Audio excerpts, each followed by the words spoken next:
C'est à votre séance intérieure sport, le seul rendez-vous documentaire au cœur du sport et des sportifs. Guillaume Pivot, bonjour. Bonjour. Bienvenue, vous êtes le réalisateur du documentaire à suivre. Vous avez donc suivi les Fennecs algériens la semaine dernière à l'occasion de son match face au Rwanda dans le cadre des éliminatoires à la Coupe du Monde. Un match sous haute tension et pour cause gros enjeux. Oui, ça fait 24 ans que l'Algérie n'a plus connu la Coupe du Monde depuis la Coupe du Monde au Mexique en 1986. Et puis pendant 20 ans, le pays a connu une crise politique, économique qui a rejailli sur le football. Donc il y a eu une grosse crise du foot. Les deux dernières Coupes d'Afrique des Nations, l'Algérie n'y a pas participé. Alors l'espoir est revenu seulement l'année dernière quand ils ont battu le Sénégal, ce qui n'est pas rien, pour se propulser au dernier tour qualificatif de la Coupe du Monde. Ils ont été reversés dans une poule de 4 avec l'Égypte, la Zambie et le Rwanda. Seule la première place est qualificative. Et ils ont battu l'Égypte à domicile au mois de juin, ce qui a lancé un fol espoir. Et on va le rappeler juste avant ces deux dernières rencontres qualificatives, l'Algérie est en tête avec 3 points d'avance sur l'Égypte. Les calculs étaient simples. Il suffisait pour l'Algérie de battre le Rwanda, de compter sur un faux pas de l'Égypte en Zambie pour se qualifier dès le week-end dernier pour la Coupe du Monde. Et c'est tout ce suspense-là que vous avez suivi la semaine dernière. On va les suivre dans un instant, quel que soit le résultat. On a le sentiment qu'il y aura un avant et un après cette campagne de qualification pour le mondial. Les structures, les mentalités sont en train de changer. La sélection a changé. Le football algérien, effectivement, est en train de changer grâce à un homme, le président de la fédération, qui est passé par la FIFA, qui a beaucoup de réseaux, qui a réussi à redonner une nouvelle ambition à l'Algérie. Et puis grâce aussi à beaucoup de joueurs qui évoluent dans les plus grands clubs européens. On les connaît tous en Ligue 1, Ziani, Belhadj, Mansouri par exemple. Ils sont formés en France, ils sont nés en France, ils ont aussi un passeport français, mais ils ont décidé de retourner dans leur pays d'origine pour défendre les couleurs des Fennecs, les couleurs vert et blanche. Mais c'est une sélection qui cache un petit peu le problème structurel du foot algérien. Le championnat n'est pas à un très très bon niveau, les observateurs le disent. C'est un championnat qui équivaut au bas de niveau de la Ligue 2. Il y a beaucoup de problèmes de violence, beaucoup de matchs à huis clos, des problèmes de formation aussi, des problèmes de structure. Donc la fédération doit profiter de cet élan pour renforcer la base, parce que l'Algérie, vous allez le voir dans le documentaire, c'est vraiment un pays de foot et il y a beaucoup de talent à l'état pur. L'Algérie, peut-être le marchepied, a utilisé la qualification pour le mondial. Babel World, c'est le nom de votre documentaire. L'Algérie aux portes du monde, réalisé donc par Guillaume Pivot. Merci beaucoup, regardez. Harmonie édition.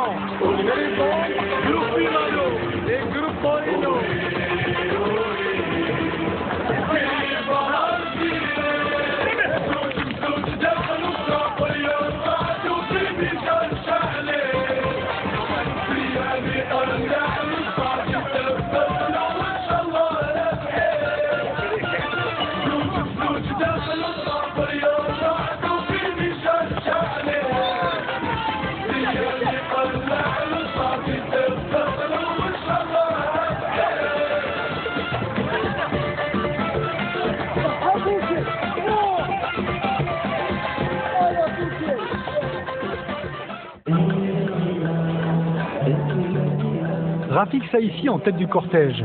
Ils arrivent de tous les horizons, d'Angleterre, de France ou du Qatar. 22 joueurs en mission pour tout un peuple pour renvoyer 24 ans après l'Algérie en Coupe du Monde. Quand tu arrives à l'aéroport, tu as un accueil comme ça. Hommes, femmes, garçons, des vieux, des vieilles, tu pries pour toi. Ça me donne la chair du poule. Quand tu arrives comme ça, tu dis franchement, je suis obligé de me défendre pour mon pays sur le terrain. Je donne le maximum. Une semaine pour préparer le match face au Rwanda, mais quelques minutes seulement à Saïfi pour prendre le pouls du quartier où il est né. Je suis très fier et très content. Alhamdoulilah. Toute l'Algérie là.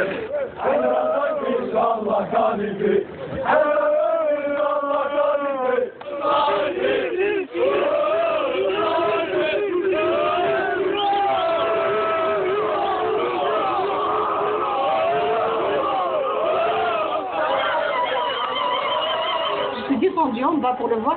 Je l'ai pas vu, j'ai vu la foule. Il y avait plein de voisins, des amis d'enfance qui le supportaient avec une très grande joie. Alors moi j'étais orange.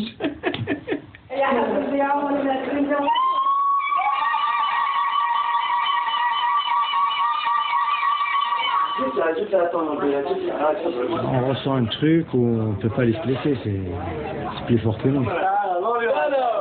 Et je suis prêt pour entamer la semaine avec un moral bien élevé. Rafik Saïfi, c'est le grand frère de la sélection. Ses cadres, Ziani, Mansouri, Belhadj, ont grandi en Ligue 1. C'est la France qui alimente la sélection algérienne. Et cette semaine, sur les 22 sélectionnés, 13 joueurs y sont nés et y ont été formés.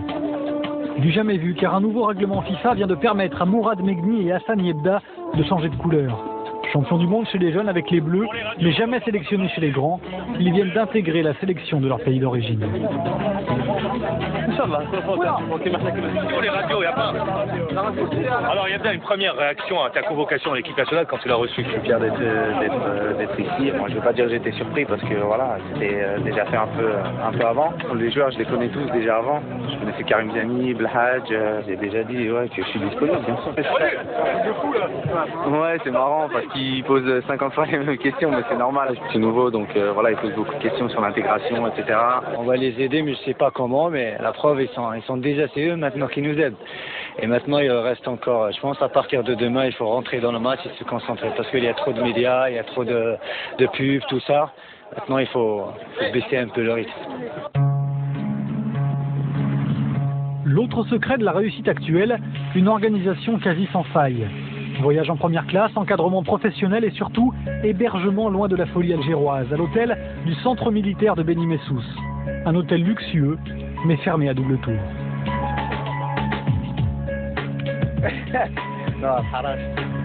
On a Beni Messous, il fait chaud, la vie est belle, tranquille. Une sélection aux petits soins. Ah, des petites lasagnes, de la mayonnaise. Des conditions dignes des plus grands clubs européens et l'ambiance s'en ressent. Tu peux manger avec nous? Notre caméra sera la seule autorisée à pénétrer dans le terrier des Fennecs. Là, c'est la nouvelle tendance.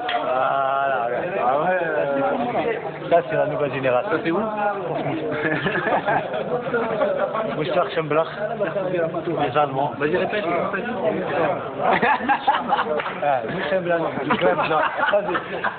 Redis-le. Mouchtar. Ah, tout doucement, non, redis-le vite. Toi, dis-le. Voilà, tu vois. Voilà.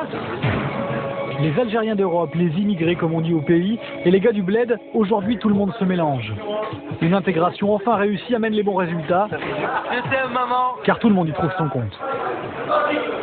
Au début on regarde d'un mauvais œil, mais après quand on voit que les résultats sont positifs, en fait on s'aperçoit que c'est nécessaire aussi. La plupart des joueurs qui évoluent en équipe nationale et même la plupart des titulaires, excepté moi qui joue à Sétif mais j'ai été formé à Lyon, sont formés en France, quoi. Au niveau football, c'est intrinsèque, il n'y a pas une grande différence. Mais c'est au niveau, on va dire, intelligence dans le jeu, au niveau tactique, où on sent que certains joueurs ici ont quelques lacunes, en fait, qui est dû au fait qu'ils n'ont pas été formés, on va dire, dans certains centres de formation.